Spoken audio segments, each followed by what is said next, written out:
வைகாசி வளர்பிறை சதுர்த்தி விநாயகர் வழிபாடு 2026 ஆண்டின் வைகாசி வளர்பிறை சதுர்த்தி, அதாவது சுக்லபக்ஷ சதுர்த்தி 20/5/2026 புதன்கிழமை அன்று விசேஷமாக அனுசரிக்கப்படுகிறது.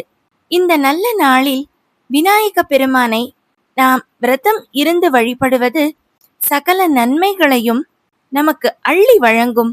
மேலும் நம்முடைய வாழ்க்கையில் இருக்கும் தேவையற்ற தடைகளை நீக்கி வாழ்வில் வெற்றியை தரும் என்று பக்தர்களால் விசேஷமாக அனுசரிக்கப்படுகிறது. தடைகளை தகர்த்து ஞானமும் செல்வமும் அருளும் முழு முதற் கடவுளான விநாயக பெருமானை இந்த வைகாசி வளர்பிறை சதுர்த்தி அன்று விரதம் இருந்து வழிபடுவது மிகவும் சிறப்பான வழிபாடாகும். அதிகாலையில் நீராடி தூய ஆடைகள் அணிந்து வழிபாட்டை நாம் தொடங்கலாம். வீட்டின் பூஜை அறையில் விநாயகர் விக்கிரகம் அல்லது விநாயகர் படத்திற்கு அருகம்புல் சாற்றி மலர்கள் சூட்டி வழிபாடு நிகழ்த்தலாம். நாள் முழுவதும் உணவு ஏதும் உட்கொள்ளாமல் முழு உபவாசமாக விரதம் இருந்தாலும் சிறப்பு. அப்படி இயலாதவர்கள் பால் பழம் மட்டும் அருந்தி விரதத்தை அனுசரிக்கலாம். மாலையில் அருகில் உள்ள கோயிலுக்கு சென்று விநாயகருக்கு நடைபெறும் அபிஷேக ஆராதனைகளில் பங்கேற்று வழிபட்டால் கூடுதல் சிறப்பாகும். விநாயகருக்கு விருப்பமான மோதகம், உளுந்து கொழுக்கட்டை, அவல், பொரி, பூரண கொழுக்கட்டை ஆகியவற்றை நைவேத்தியமாக படைத்து வழிபடலாம். வைகாசி வளர்பிறை சதுர்த்தி நாளில் விநாயகரை விரதம் இருந்து வழிபடுவதால் தீராத நோய்கள் எல்லாம் தீரும். குடும்ப பிரச்சனைகள் மற்றும் கடன் தொல்லைகள் விலகும். சுப காரியத்தில் ஏற்பட்டிருக்கும் தடைகளெல்லாம் விலகி நாம் நினைத்த நல்ல காரியம் விநாயகரின் அருளால் நல்லபடியாக கைகூடும். மூஷிக வாகன மோதக ஹஸ்த சாமர கர்ண விளம்பித்த சூத்ர வாமன ரூப மகேஸ்வர புத்திர விக்ன விநாயக பாத நமஸ்தே என்று அழகான ஒரு ஸ்லோகம் விநாயகரின் சிறப்புகளை விவரிக்கிறது.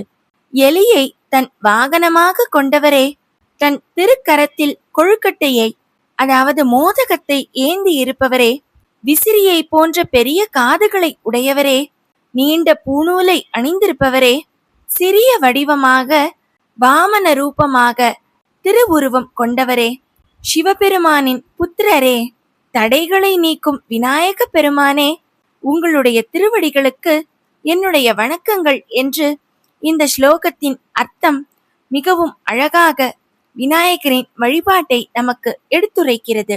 மூஷிக வாகன என்று இந்த ஸ்லோகம் தொடங்குவது போல, மூஷிகம் என்ற மூஞ்சூரை தன்னுடைய வாகனமாக கொண்டவர் விநாயகர்.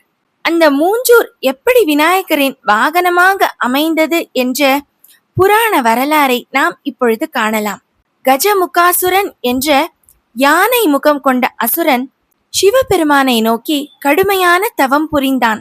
அவனுடைய தவத்திற்கு மனம் இறங்கி சிவன் அவனுக்கு காட்சி அளிக்கும் பொழுது எந்த ஆயுதத்தாலும் தனக்கு மரணம் நிகழக்கூடாது என்ற அரிய வரத்தை பெற்றான் கஜமுகாசுரன்.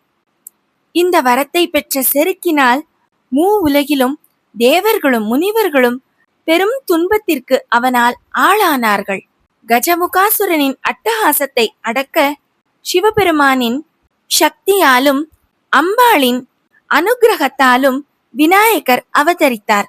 விநாயகருக்கும் கஜமுகாசுரனுக்கும் இடையே கடும் போர் நிகழ்ந்தது. அசுரனின் படைகளும் ஆயுதங்களும் தூள் தூளாக நொறுங்கின. ஆனால் எந்த ஆயுதத்தாலும் தனக்கு மரணம் நிகழக்கூடாது என்ற வரத்தை கஜமுகாசுரன் பெற்றிருந்ததால் அவனுக்கு எந்த அழிவும் நேராமல் அவன் தொடர்ந்து விநாயகருடன் போர் புரிந்து கொண்டே இருந்தான். எந்த ஆயுதத்தாலும் தன்னை அழிக்க முடியாது என்ற கர்வத்தில் இருந்த கஜமுகாசுரன் விநாயகரை தாக்குவதற்காக ஒரு பெரிய யானை உருவத்தை எடுத்து விநாயகருடன் மோதினான். விநாயகர் தன்னுடைய தந்தத்தை அதாவது கொம்பை ஒடித்து அந்த அசுரனின் மீது எறிந்தார்.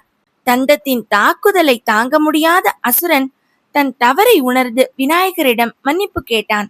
அவனுடைய அகந்தையை அடக்கிய விநாயகர் அவனை மன்னித்து ஒரு சிறிய மூஞ்சூராக அவனை மாற்றி தன்னுடைய வாகனமாக ஏற்றுக்கொண்டார்.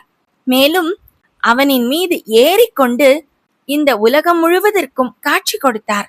விரோதியான கஜமுகாசுரனின் அகந்தையை அழித்து அவனையும் மன்னித்து தன்னுடைய வாகனமாக ஏற்றுக்கொண்ட விநாயகர் தன்னுடைய பக்தர்களின் வேண்டுதல்களுக்கு நிச்சயமாக செவிசாய்ப்பார் என்பது இந்த புராண வரலாறிலிருந்து நமக்கு புலனாகிறது.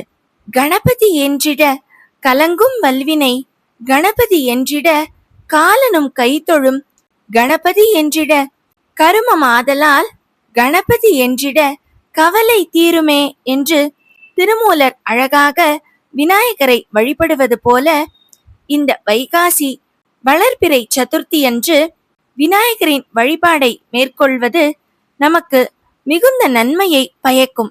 எனவே 20/5/2026 புதன்கிழமை அன்று விசேஷமாக அனுசரிக்கப்படுகின்ற இந்த வைகாசி மாதம் வளர்பிறை சதுர்த்தி அன்று நாமும் விநாயகர் வழிபாடு மேற்கொண்டு விநாயகரின் திருவருளை பெறலாமே.